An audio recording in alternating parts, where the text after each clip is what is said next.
Hey, what's going on, guys? So, this is the goodies I picked up from Allen's. I was finally able to catch him when he was open. You know, where he is, I don't visit as often as I used to. And there were like two different times where I wanted to go stop in, and I didn't even check. I mean, his hours are online, but I didn't check in. I just kind of popped in because I was in the area and he was closed. So I was very excited to see he was open the last time I went there. And I brought my silver set. You guys saw a video on it recently. It was the 1987 Winter Olympics, like, commemorative coin set, you know, Canadian coins. It's super cool. I actually, the first time I ever met Allen, I brought that set there to sell to him. And at the time, you know, he was explaining to me, and this is like, I was kind of new that type of stuff. That's when he kind of explained, well, you know, I buy this stuff, but not for like its collector's value, because even though it's kind of unique, it's a little bit older, they're out there. You can get them, you know what I mean? It's not that collectible. So he was interested just for the melt price. You know, he was just going to add it to a big old pile of silver, was going to get, you know, smelted down and, you know, poured into bars for him. And so at the time I thought, all right, well, that's cool. I mean, I appreciate the information. Silver was at like, I want to say $18 or $19 an ounce at the time. I had traded for that set for around $18, so it was about $180 in value that I had into it. And I want to say whatever he was offering back, 1%, you know, I forget what it was exactly. I'm not going to make it up, but it was a little less than what I had into it. So I said, all right, well, I'm going to hold on to it. And I told him, I said, I'll be back with it, though. I said, I think it's kind of interesting, but not interesting enough. I'd rather have, like, different type of silver. So I said, I'll hit you up when prices go up. And we kind of laughed together, and that was it. Well, prices went up. A lot of time passed, and silver went up to, it went back to $30 an ounce. So I was interested in bringing it back to him to trade. I didn't want to sell it to him. I just wanted to trade it to him for something else. And so I was able to go back. We took a look about it, you know, at it. We were talking about it a little bit. That is their sterling silver coins. I ended up settling on a price with him. It was $250. So he offered $250 for it, which was more than what I had into it. It was way over what I had into it, so I was more than happy to do the trade. I was happy that he was going to make a little money on it. Because you have to remember, when you're selling stuff to like coin shops, you buy bullion or coins or collectible, whatever you're doing, you know, they have to make money. He has a little mom and pop shop, you know, in Oliphant, Pennsylvania, you know, and he's got bills he's got to pay. I understand he has to make a profit. Everyone has to make money. You know, you buy this stuff to hopefully make money on it one day, right? And the people you're selling it to, they want to make money. Everyone wants to make money. That's why we do this stuff. That's why you're even interested in silver or gold in the first place, is because it's money.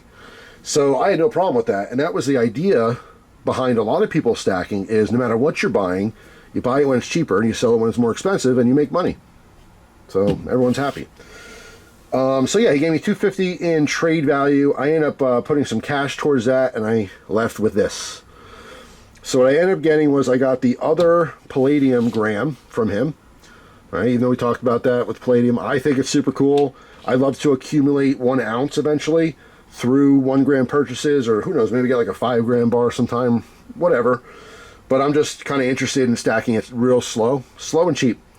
35 bucks out the door. Also saw some platinum there, so I thought, all right, cool, yeah, I'll get into platinum. I have platinum, but I only have a very little bit of it. I have 2 1/10 ounce platinum coins, and I thought, oh yeah, you know what, maybe let me add to the platinum stack a little. Also 35 bucks out the door. These are Pamp Fortunias, or Lady Fortunia, right? Little 1 gram bars in the assay. I'm gonna do a separate video talking about these assays. Stay tuned for that. But yeah, I got 2 of those. So 35, 35, 35, right? 105 bucks.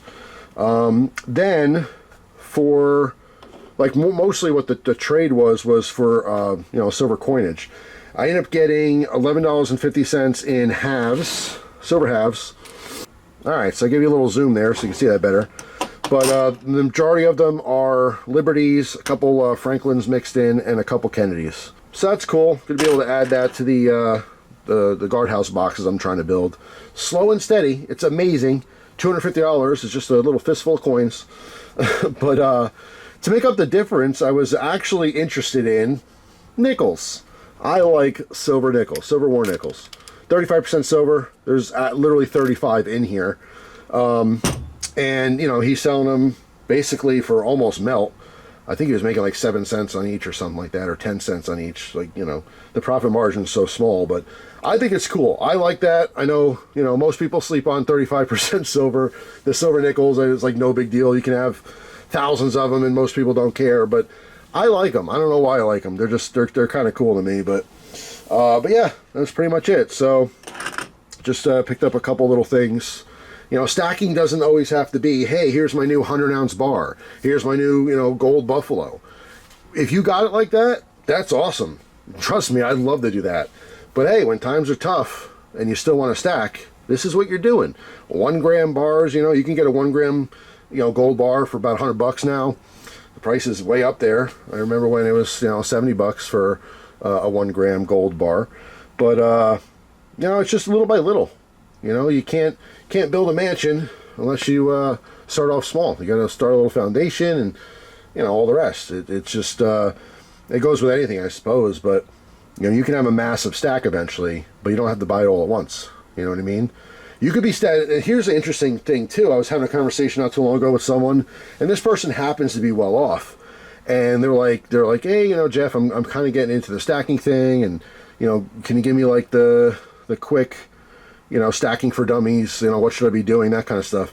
And so I kind of broke it down a little bit, and I said, well, you know, how much are you looking to invest? And they said $30,000. I'm like, $30,000, that's a fantastic, and they were saying like, oh, you know, I know I'm like real late to the game, blah, blah, blah. And prices do matter, they do, obviously. But I was just thinking, man, some people might have been stacking for like 20 years, and they only have a $10,000 collection or a $20,000 collection, you know? It's not really about, I mean, it's all relevant. If you have a bunch of money, then yeah, obviously you can stack quickly. But the idea is just to save money, you know? So if you don't make a lot, and you have a $5,000 stack in an emergency, $5,000 is a lot of money to you.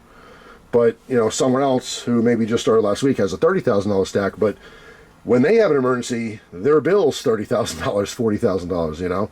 So it is all relevant. All I'm saying is that if you have 5 silver coins, and you're like, man, I'm watching all these internet videos, and this person's got like $20,000 worth of gold, and a video. I mean, some people make videos and they have $100,000 worth of gold or $200,000 worth of gold coins just sitting on the table, and you're like, man, I wish I had that kind of money. Well, they all started somewhere. They didn't just buy it at once, although you can, I suppose. The good news is if it takes you a really long time to accumulate a big stack, you're probably buying it cheaper now, and later on in life, you're gonna look at the prices and go, holy moly, I was getting it cheap back then. So anyway, just wanted to share that with you guys. I did some wheeling and dealing. Silver for, well, in this case, it was really silver for silver. I essentially exchanged the, you know, collectible silver for 90%, which I like more. It's preference. But yeah, in the meantime, I also picked up some oddities, like some more nickels, some platinum, and some palladium. Anyway, that's it for now, guys. Let me know down in the comment section who is stacking war nickels. It's not the smart move. I'll say that. If you're especially if you're getting into stacking, probably don't want to do that. I might make a video in the future on what's best, because what I'm doing is not what's best to do. Like, I'll openly say that. Like, I'm doing what I'm doing because I like to keep it interesting, but I'll make a video to tell you the best way to stack, in my opinion, especially for beginners. I'll break it down for you, what you should be doing to get the most out of it. But we'll talk about that down the road.